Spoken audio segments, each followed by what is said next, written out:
Aujourd'hui, les doctrines des esprits séducteurs surgissent si nombreuses, si touffues, qu'il est impossible de les énumérer toutes, même brièvement. On croit généralement qu'elles ne se trouvent que dans les religions païennes, mais en réalité, elles sont partout. Les esprits séducteurs travaillent sur tous les cieux et sous toutes les latitudes, et ils exploitent l'instinct religieux qui se trouve en toute âme d'homme pour semer à profusion leur contrefaçon de la vérité. C'est pourquoi la vérité seule peut dissiper les doctrines de séduction des émissaires de Satan. Non pas seulement certains aperçus de la vérité, mais la vérité tout entière. À sa lumière, nous découvrons alors que les doctrines de démons, c'est tout simplement ce que les hommes pensent et croient, à l'instigation des suggestions des esprits séducteurs.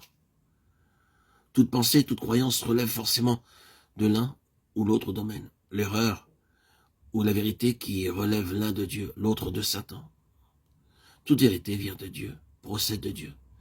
Et tout ce qui est contraire à la vérité vient de Satan. Même les pensées qui semblent avoir leur origine dans l'entendement de l'homme proviennent en réalité de l'une ou l'autre de ces deux sources. Car l'entendement de l'homme est ou aveuglé par Satan, 2 Corinthiens 4.4, et par conséquent, terrain fertile pour les enseignements de l'ennemi, ou renouvelé par Dieu, Éphésiens 4.23, donc purifié, débarrassé du voile dont Satan l'avait emprisonné, et par là, rendu capable de saisir la vérité et de la transmettre. Puisque toute pensée, toute croyance procède soit du Dieu de vérité, soit du Père du mensonge, Jean 8.44. Nous ne pouvons reconnaître la source, l'origine de toute doctrine, pensée ou croyance, qu'en nous basant sur la révélation écrite, qui est la parole de Dieu. Toute vérité doit être en harmonie parfaite avec le document unique de vérité révélé au monde. Et nous reconnaîtrons l'erreur et les doctrines des esprits enseignant à ceci. Elles affaiblissent l'autorité des Écritures. Elles tordent, altèrent, détournent de son sens primitif, naturel, l'enseignement des Écritures. Elles ajoutent à l'Écriture la pensée de l'homme. Ou bien encore, elles mettent tout à fait les Écritures de côté. Le but poursuivi par l'ennemi, c'est de cacher, de fausser, de diminuer, ou même de faire rejeter entièrement ce que dit la Bible de la croix du calvaire, où il fut vaincu et où le Christ reconquit la liberté pour les captifs, tous ceux qu'il gardait en esclavage. Pour éprouver les pensées et les croyances,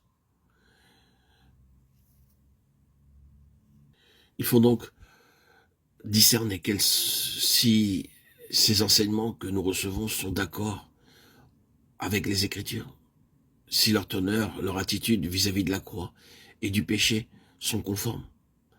Si nous analysons à la lumière de ces deux principes quelques-unes des doctrines répandues dans le monde christianisé, nous trouvons alors que beaucoup sont des doctrines de démons. Ainsi, la science chrétienne, la scientologie, qui ignore le péché, le sauveur et la croix. La théosophie, où il n'y a pas de péché, pas de sauveur et pas de croix. Le spiritisme, où il n'y a ni péché, ni sauveur, ni croix. Et la nouvelle théologie, dans laquelle il n'y a pas de péché, pas de sauveur, pas de croix. Dans le monde païen, nous classons sous cette même rubrique doctrine de démons, bien sûr, le mahométisme, le confucianisme, le bouddhisme, où il n'y a aussi pas de sauveur, pas de croix. Une religion morale où l'homme doit être son propre sauveur. Et pour finir, de toute évidence, il fallait mentionner l'idolâtrie. Où là, il est clair que dans l'idolâtrie, on ignore qu'il y ait un sauveur. On ignore qu'il a été sacrifié au calvaire.